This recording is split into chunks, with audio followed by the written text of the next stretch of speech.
This is I Hear Things for Friday, January 7th, 2022. Look, I got the year right and everything. The best schnitzel in Detroit. I have a theory today. It's a bit of a long one. It starts with Demi Lovato. It visits a swimming pool with Olivia Newton-John and ends with why podcast listening has been destroying commercial talk radio right under our noses. And, of course, Schnitzel. So buckle up.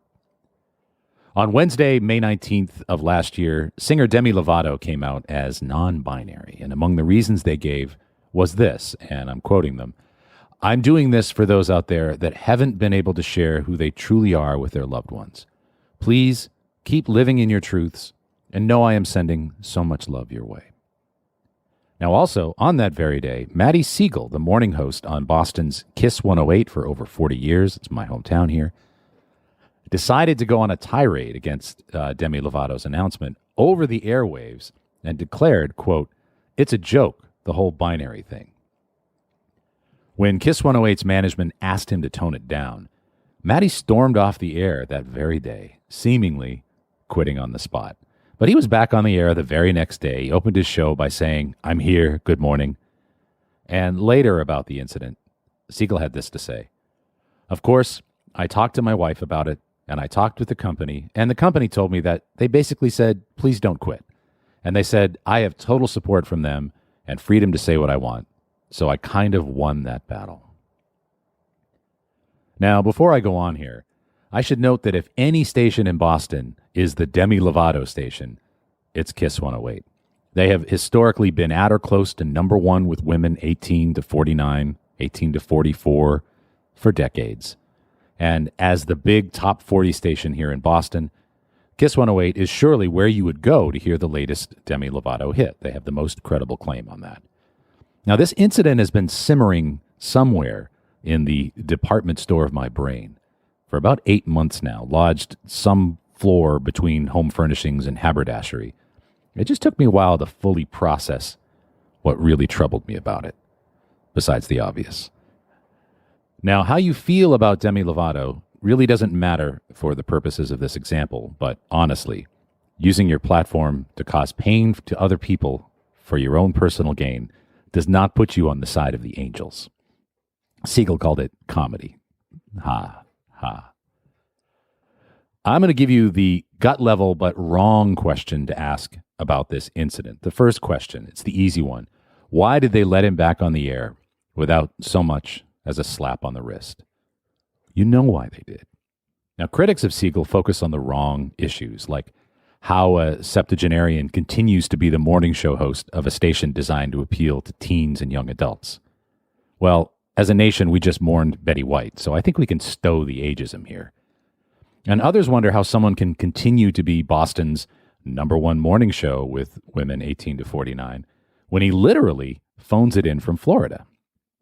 Well, look, do you care where Jad does Radio Lab? Do you care where Ira Glass does This American Life or Howard Stern? Art Bell used to do Coast to Coast AM from a double-wide trailer in Pahrump, Nevada. Now, talent is talent, and Maddie Siegel is talented. No, they let him back on the air without repercussions because it was the right business decision for them. Nobody delivers radio ratings in the morning to that target audience more than Maddie. Now, this was true before he ridiculed Demi Lovato, and it remains true to this day. Nothing Maddie did or said affected their ratings. He's still number one. So why didn't Kiss 108 punish him is the wrong question. I'm going to give you the right question. It's the deeper level of this game. Why didn't the listeners punish Matt Siegel? How is it that the Demi Lovato station, the place you ostensibly go to hear their music, suffers no ratings repercussions whatsoever here in Boston by tacitly supporting hateful comments about a key artist? Now, I pose this not as a slam against Kiss 108's current listeners. I'm sure they are smart, capable, and good, as my wife always says. They aren't listening to Kiss in the morning for Demi Lovato. They're listening for Maddie Siegel. Kiss 108 plays Lovato, but they're not for Lovato fans. And here's the key thing.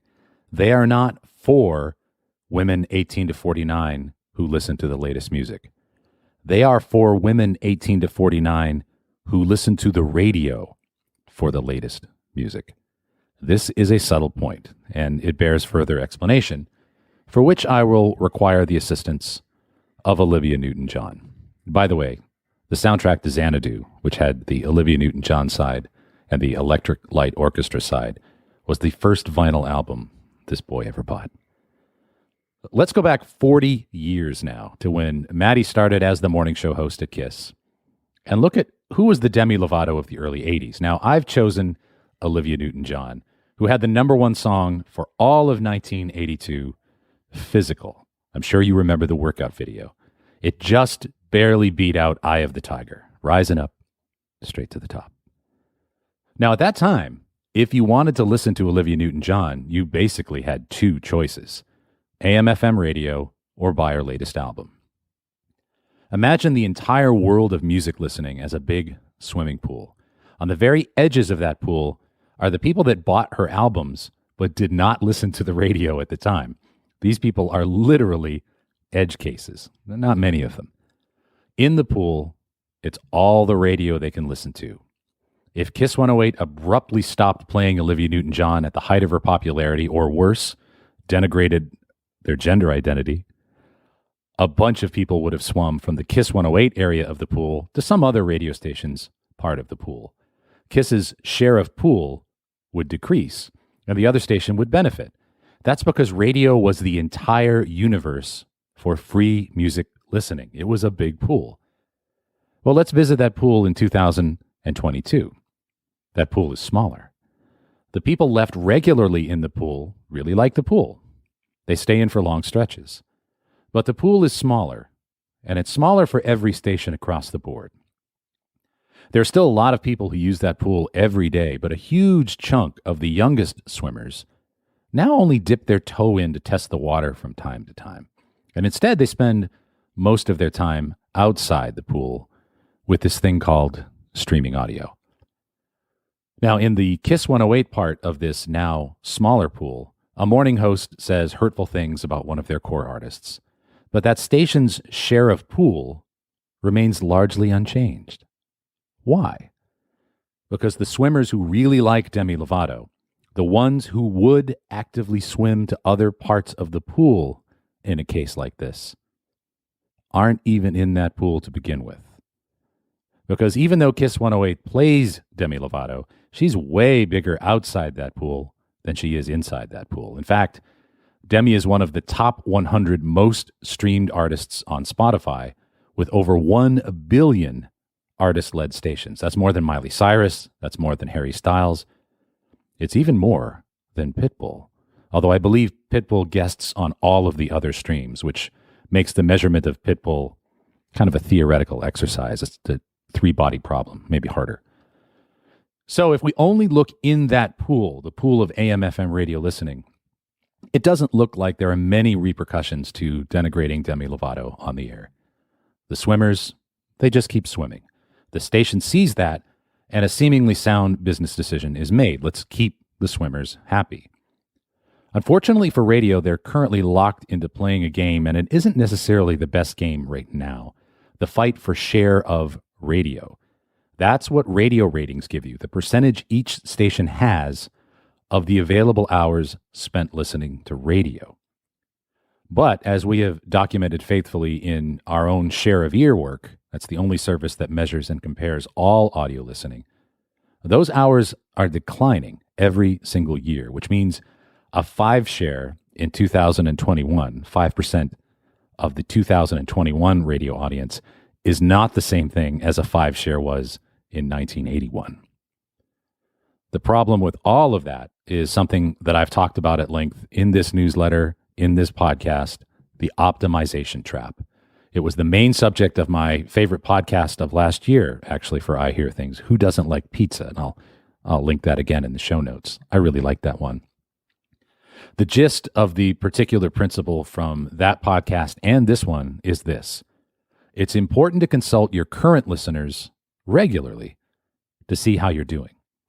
Now, if your audience is growing, keep doing it. But if your pool is shrinking, if your audience is actively shrinking, it is dangerous to only ask the current swimmers. Now, my theory about the Maddie Siegel incident is that the whole thing blew over because the people who would have been most disturbed by it, Demi Lovato superfans, they weren't there to hear it the way they would have been in the pre-streaming days. And when your existing audience seems largely fine with it, it's the lower risk business decision to just roll with the swimmers when your share of pool remains strong. All right, that's the example. Now let's examine the whole theory writ large as evidenced by a different way to look at podcasting's share of ear. Now, in the last podcast, I talked about one of my favorite ratios in podcasting, the proportion of audio time that we spend listening to AM/FM radio versus the amount of time we spend listening to podcasts. Since we started measuring this in our share of ear service in 2014, radio's advantage has fallen from 25 to 1, 25 hours of radio content for every hour of podcasting content listened to. It's fallen from 25 to 1 in 2014 to about 6 to 1 today. But there's a more fascinating ratio, and it's been staring us right in the face. Whenever I update this ratio in the various talks and client presentations and even podcasts that I do, I generally frame it as a measure of how far podcasting has come, which is fair play.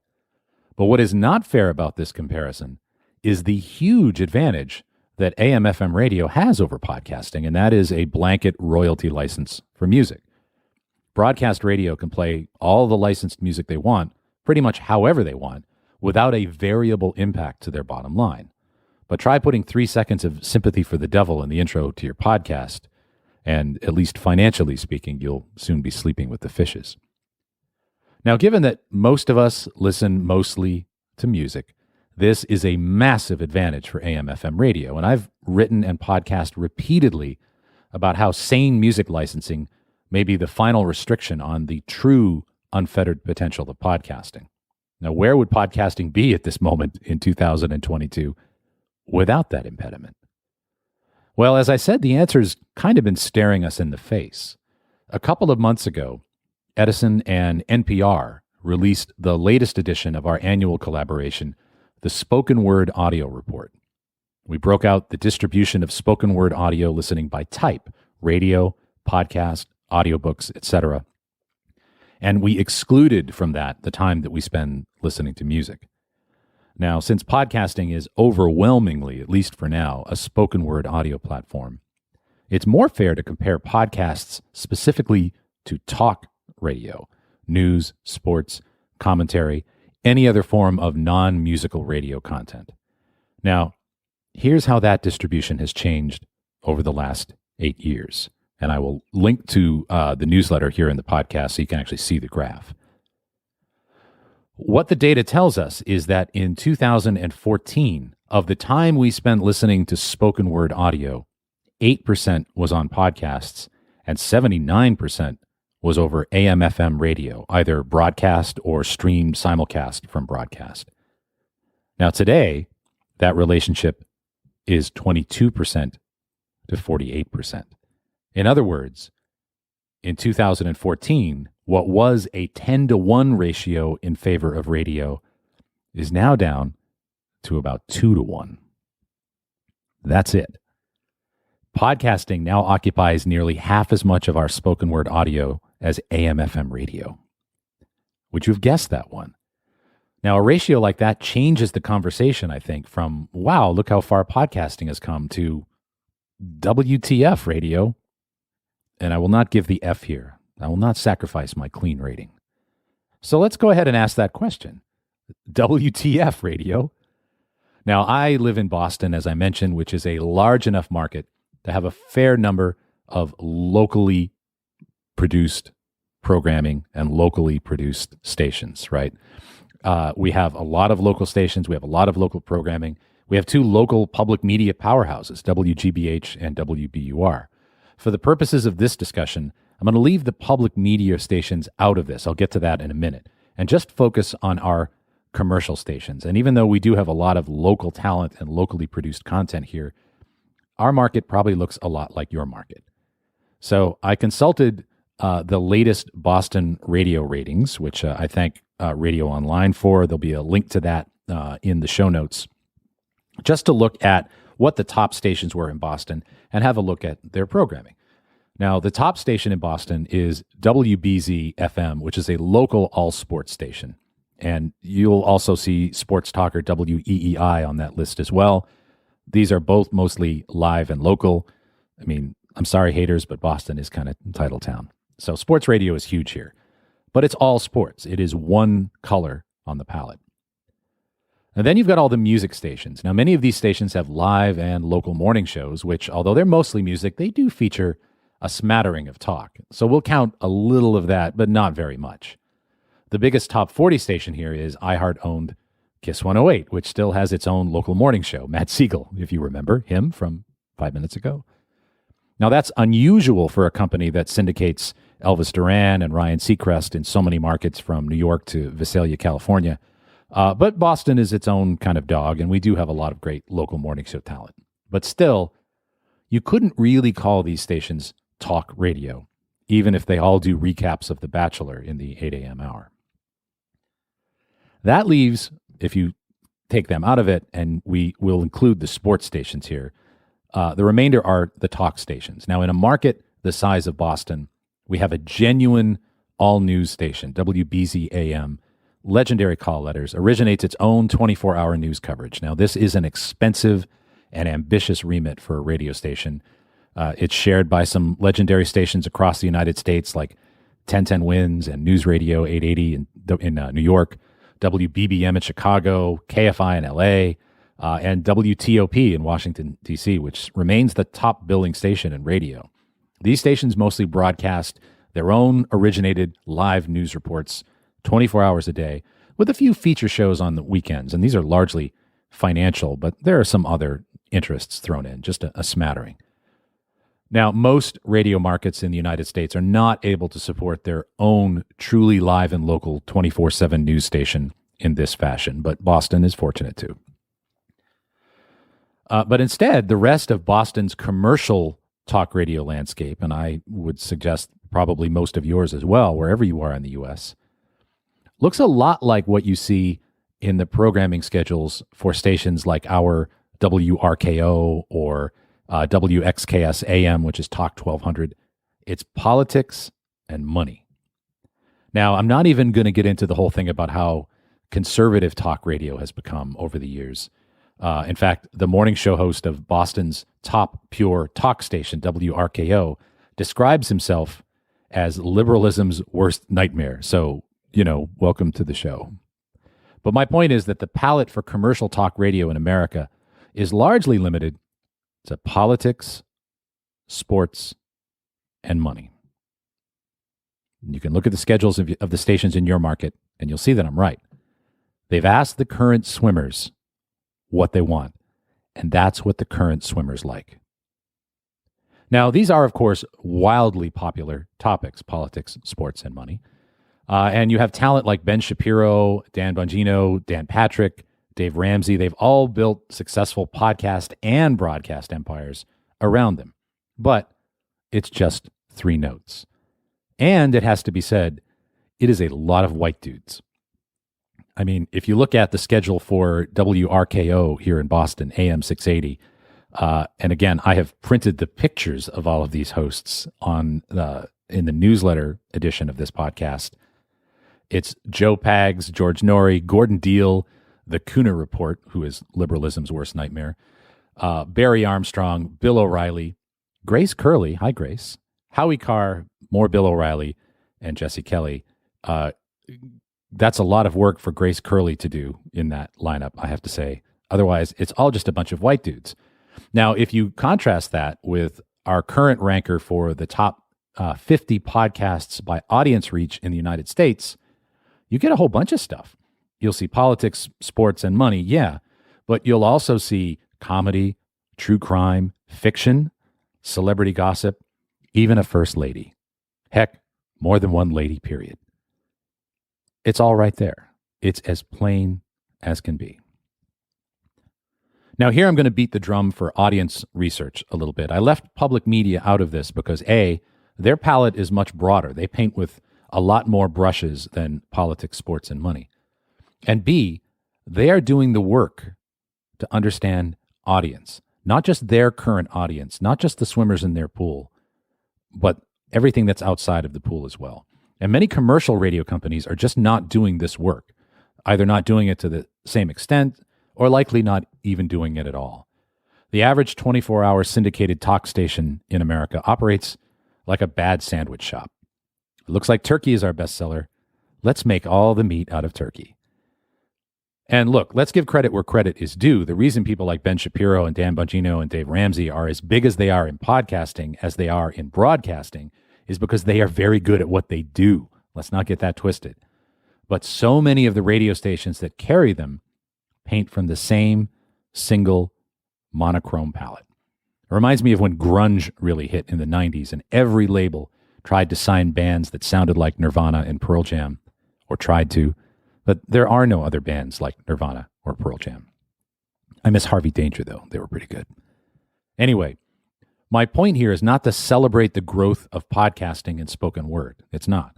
It's to take notice of just how much ground commercial radio has ceded to podcasters who've done nothing more than add back in all the colors spoken word audio can paint with. Podcasting surge isn't only about being an on-demand medium. It's about innovation. It's about taking risks. It's about closing the pool for renovations when it's easier to stick with the swimmers you have.